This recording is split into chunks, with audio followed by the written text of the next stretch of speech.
Hey everyone, welcome to the top 10 list. Welcome to my top 10 favorite horror movies of the 1970s. As you watched all my other previous top 10 lists for my favorite horror films of each decade, this is all leading to the classic era of horror, and now this time I'm doing the 70s, from 1970 to 1979. Some people say the 70s is some of the greatest years of filmmaking and stuff, some of the greatest horror films, just films in general came out in the 70s. I do agree with that. 80s is still my favorite, but the 70s had some real gems, like amazing films. And I'm very excited to count down my top 10 favorite 1970s horror films, in my opinion, from 1970 to 1979. And yeah, before a top 10 list, you gotta have your honorable mentions, like I usually say, but I don't have a lot of honorable mentions for this list, which is weird. I only have three honorable mentions on this top 10 list, and that's The Wicker Man, Phantasm, and Hills Have Eyes, the original Hills Have Eyes. All great films, just couldn't make the top 10 list, but David, my top 10 was my number 10. My number 10 is the original Texas Chainsaw Massacre. The original Texas Chainsaw Massacre is a really good film. I was gonna go with the original Wicker Man because I love that movie, but this one is more of an icon. It's more of an impactful film for horror movie lovers out there, and it's definitely one of the most iconic films out there. And especially because it's like based on like true events and stuff, it really left this like disgusting, dark impact on cinema in the 1970s, especially for horror films. People were just repulsed by the film, but they fucking loved it.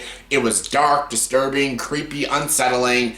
And it worked. I'm not a big Texas Chainsaw Massacre fan. I don't like a lot of the movies in the franchise, but I do like this one. It has that very low budget feel, because yeah, again, it didn't have a big budget and everything, but it makes it more disturbing. It feels more gross and dirty and disgusting, like a lot of these characters in this film and stuff, and it feels more realistic, and it puts you more in the situation with these characters going through this really messed up thing with this family and stuff, and Leatherface hunting them with the fucking chainsaw and stuff.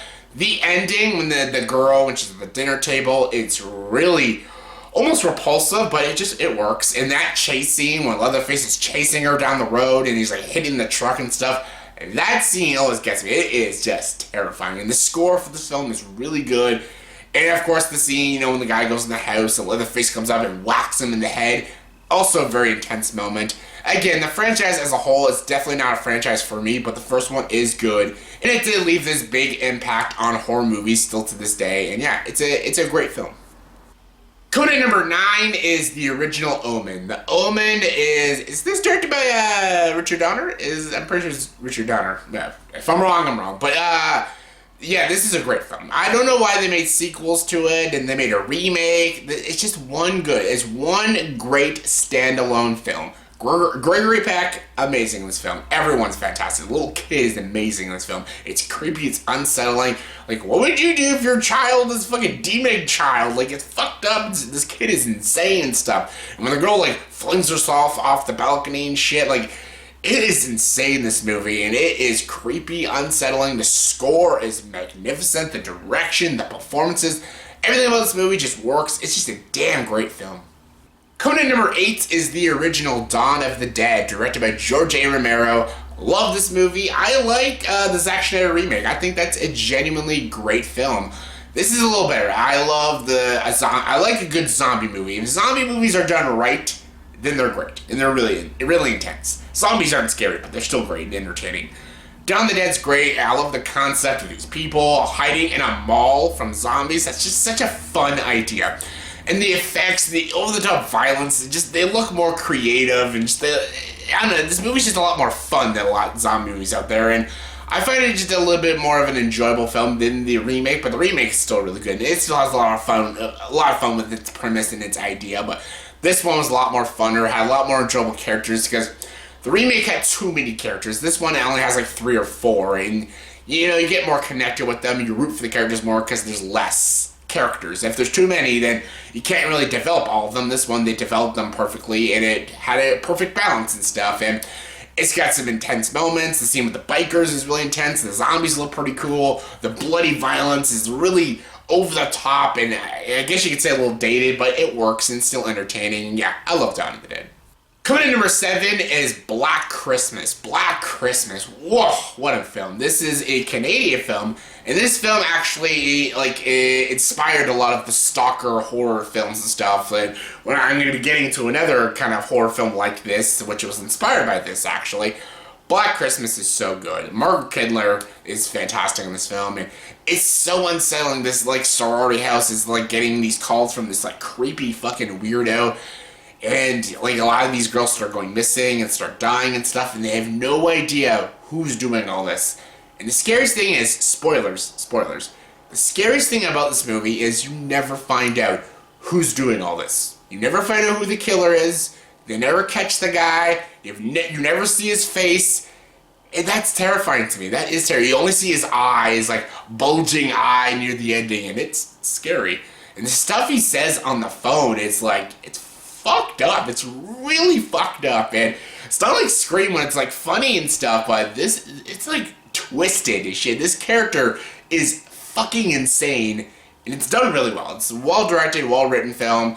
The young performances, some of the acting at times from some of the characters isn't the greatest, but I still think this is a really great film and very creepy, unsettling film with a very, very unsettling ending, and yeah, it's just it left the pavement for a lot of the stalker horror films all to come, even now in the future. A lot of films are inspired by Black Christmas, and yeah, it's great. Coming in number 6 is Suspiria. Suspiria is a film I just actually checked out a few days ago, directed by Mr. Argento himself, and wow, this is a twisted, violent, disgusting, well-crafted film. This is really great.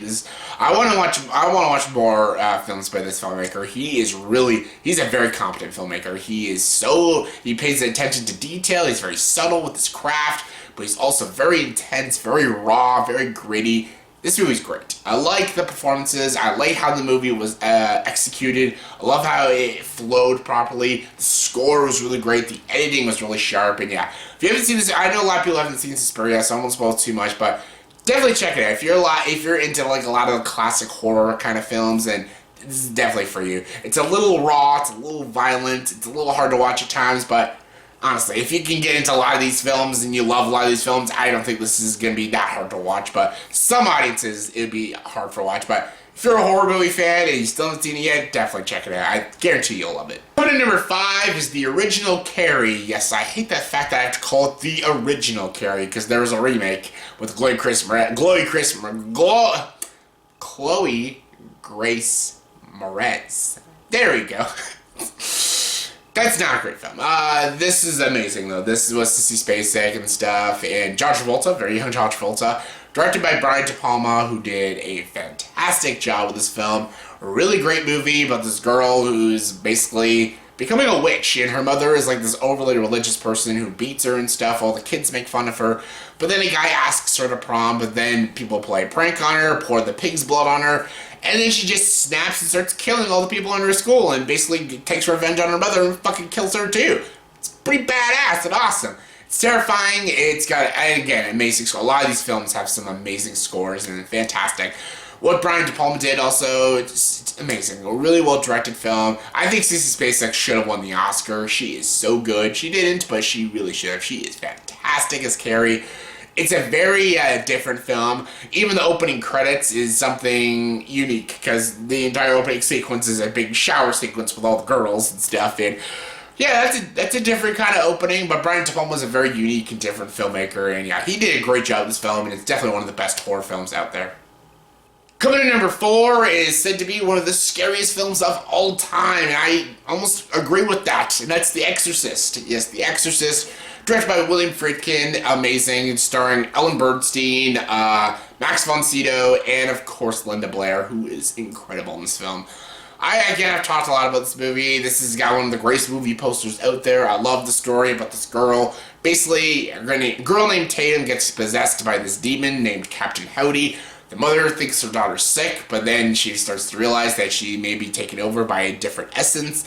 She gets a priest to help her, and the priest, the young priest is so awesome in this movie. Definitely one of my favorite characters. How the movie ends What an ending. What a great ending and stuff. This movie is so well directed. Again, Linda Blair probably should have won the Oscar. She's amazing. The prosthetics, the makeup is brilliant. The score is one of the most haunting scores in any horror film. It's just, it left a lot of scares when this movie came out in the 70s. A lot of people were terrified. Just absolutely terrified of this film for good reason. It's The Exorcist. It's one of the scariest films of all time. Coming in number 3 is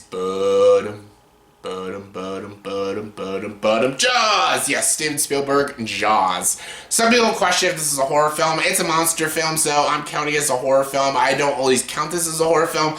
I am for this list because it's Jaws. I love Jaws. Steven Spielberg, it's one of my favorite Steven Spielberg films out there. It's not my all-time favorite. It's not rated as a lost ark or anything, but it's a great movie. I love these characters. I love them. I love Richard Dreyfuss, Roy Schneider, Richard Dreyfuss, and oh my god, what's his name? Oh my god. Plays Quid. Oh my god. Robert Shaw. Yeah, I got it. I love these characters. Brody, was it Hopper? Is it Hopper? No. Hopper, Brody, and Quint. Yeah, fuck. Me guessing characters is like painful to watch. I'm sorry. This is a great film though. It's intense. The John Williams score is brilliant. The shark looks fantastic. I love that they didn't show too much. The fear of the unknown is the most scariest thing. It's Jaws. What do I like? Everyone just praised Jaws. It's fucking Jaws. This is what made Spielberg like the director. It's amazing. Coming in number 2 is Halloween. Yes, amazing score. I'm praising a lot of scores in this video. John Carpenter did an amazing job. It's not as good as The Thing, but still an amazing film. He directed the film, did the score for the film. Love this movie. This movie was inspired heavily by Black Christmas. It's like the stalker story, serial killer and stuff, stalking women and everything. And instead of Christmas, it takes place during Halloween. Very inspirational of Black Christmas, but I think it is better. I think it's a more competently made film. The shots are fantastic. The point of view shots, especially in the opening scene, is terrifying and just unsettling. Jamie Lee Curtis is fantastic. Donald Pleasance as Dr. Loomis is also really great. The ending is very intense. A lot of the sequels don't work, but I don't mind the second one. Season of the Witch is really good. H2O is definitely the best, but the first one can't beat the first one. And my number 1 favorite horror movie of the 1970s is definitely one of my favorite films of all time, and that is In Space, No One Can Hear You Scream. Alien. Yes, Ridley Scott's Alien. If Blade Runner did not exist, this would be my favorite Ridley Scott film, but Blade Runner is my favorite film of all time. Alien is very close. Love Alien. It's an intense, claustrophobic, sci-fi thriller horror movie. It's basically this space crew, and they get this alien specimen on board their ship. A facehugger attaches themselves onto John Hurt, chest exploding. One of the most intense scenes in a horror film, that chest ditto scene, that intense as shit. John Hurt, what a performance. And basically this crew trying to destroy this xenomorph. They have no weapons too, so all these crew members trying to fight a xenomorph on their ship, and they have nowhere to run. There's nowhere to scream or ask for help. They're in the middle of space with this alien. It's scary and it's intense. I love Sigourney Weaver as Ellen Ripley. She's a fantastic character. She gives a great performance. The xenomorph, H.R. Geiger's design is amazing. The xenomorph looks fantastic. The score is great. The cinematography is great. It's got a lot of atmosphere. It's got a bleakness to it, and it's just an intense film. It's definitely one of my favorite films of all time. Definitely one of my favorite films of all time, hands down. And yeah, it's the best movie. It's the best horror film of the 1970s, in my opinion. So that was my top 10 favorite horror movies of the 1970s from 1970 to 1979. So in the comment section below, please tell me, did you agree with this top 10 list? If not, give me your top 10 favorite horror films of the 1970s in your guys' opinion. Comment below, let me know. And as always, if you like this video, please subscribe to this channel and join the dark side.